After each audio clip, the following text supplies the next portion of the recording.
Welcome back to Cooking with Confidence. Today we are making a basic vinaigrette. This is also known as a French vinaigrette. You have 1 part of vinegar to 3 parts of oil. Over here I have 1 part of red wine vinegar, a 1/4 cup. Here I have 3/4 of a cup of oil.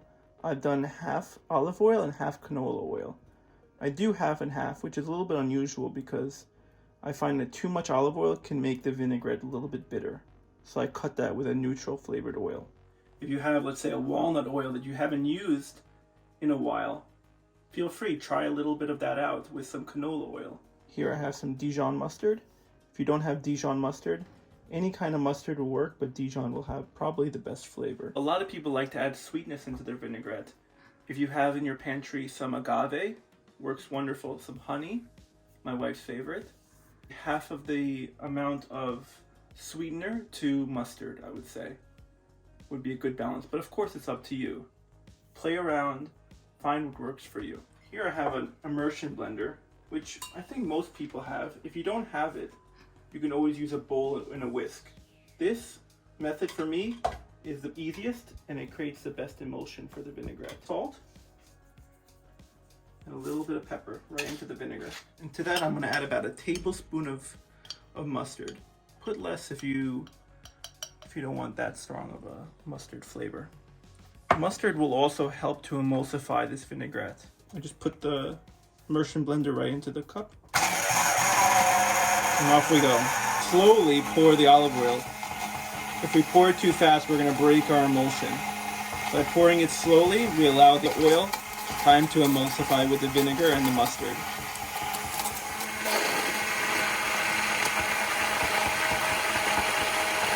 Our vinaigrette's getting thicker. It's clearly emulsified.